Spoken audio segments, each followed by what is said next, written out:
प्यारी बहू की लालची सास। राजगढ़ की गौरी अपने माता पिता की इकलौती संतान थी। गौरी के पिता मेहनतकश किसान थे। वो सारा दिन खेतों में काम करते। गौरी अपनी माँ का किचन में हाथ बटाती। वो जंगल से लकड़ियाँ बीनती और माँ के चूल्हे में मदद करती। एक दिन वो जंगल में लकड़ी बीनने गई थी कि तभी उसे रोने की आवाज आती है।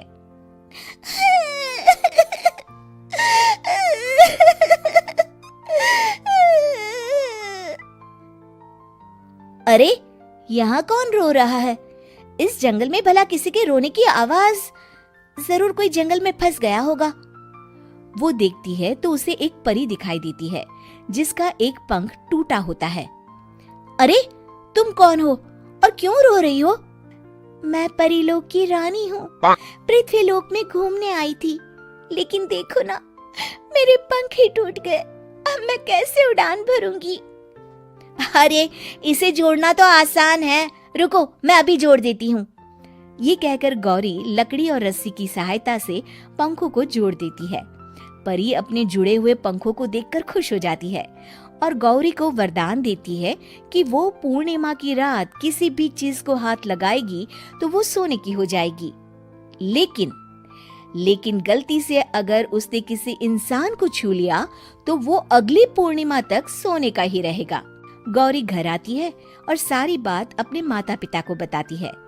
गौरी की माँ उसे कहती है, तू भी ना गौरी, सारा दिन परियों की कहानियां पढ़कर स्वप्न लोक में ही रहती है। नहीं माँ, मैं सच बोल रही हूँ। देखो, आज पूर्णिमा की रात है ना, इसलिए डर के मारे मैं कोई सामान भी नहीं छू रही हूँ।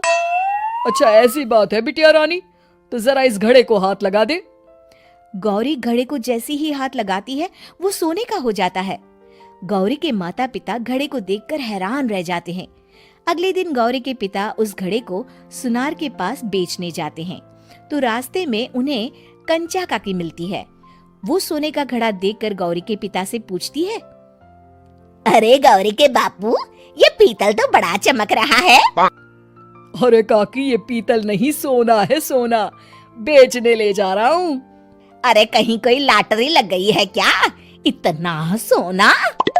गौरी के पिता काकी को गौरी को परी द्वारा दिए वरदान के बारे में बताते हैं। काकी गौरी के पिता की बात सुनकर सोच में पड़ जाती है और फिर अगले दिन काकी गौरी के घर आती हैं। गौरी के बापू, तुम्हारे लिए मैं एक खुशखबरी लाई हूँ। तभी गौरी की माँ पूछती है, क्या खुशखबरी है काकी? अरे, तुम्हारी बेटी का रिश्ता मैं अपने बेटे से करना चाहती हूँ। अरे, कब तक अपनी सयानी लड़की को घर पर बिठा कर रखोगी? हाँ, देखो काकी, मैं ऐसे ही व्यक्ति से अपनी बेटी की शादी कराऊंगा जो गौरी के वरदान से नहीं, उसके गुणों को समझे। अरे, हमें तो गौरी के गुण अच्छे लगे, इसीलिए तो आ गई हूँ मैं। फिर गौरी के माँ बाप मान जाते हैं और उसकी शादी काकी के बेटे से हो जाती है। अगले दिन, अरे गौरी, कल पूर्णिमा की रात है। तुम्हारे पिताजी परी के वरदान के बारे में बता रहे थे, तो मैं ना कुछ चीजें रख दूंगी, जरा हाथ लगा देना। तभी गौरी का पति वहाँ आ जाता है और अपनी माँ से कहता है, माँ, क्या जरूरत है गौरी के वरदान को इस्तेमाल करने की? वैसे भी मेरी मेहनत से घर तो चल ही रहा है ना। और गौरी के पिता ने भी यही कहा था कि वो ऐसे ही व्यक्ति से उनकी बेटी की शादी करेंगे जो गौरी के वरदान से नहीं, उसके गुणों को समझे। अरे बस कर किताबी बातें। तेरे लिए क्या लड़कियों की कमी थी जो मैं ये किसान की बेटी घर ले आती? और सुन गौरी, कल अगर तूने सारी चीजों को सोने का नहीं किया तो मैं तुझे घर से निकाल दूंगी और अपने बेटे की दूसरी शादी करवा दूंगी, समझी? इतना कहकर गौरी की सास वहाँ से चली जाती है।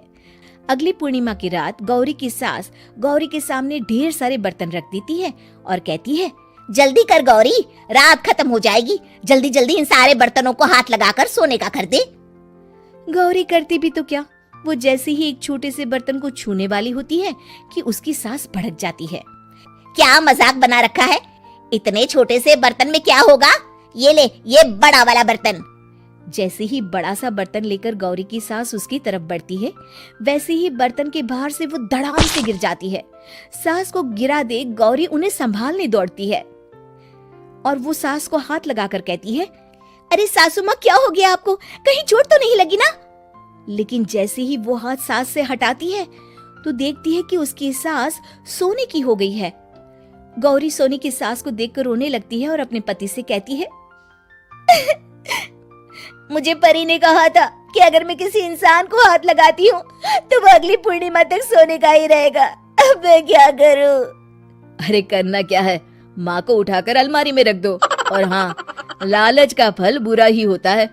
ज्यादा बड़े बर्तन को सोने का बनाने के चक्कर में माँ का ये हाल हुआ है। ये कहकर वो दोनों माँ की तरफ देखने लगते।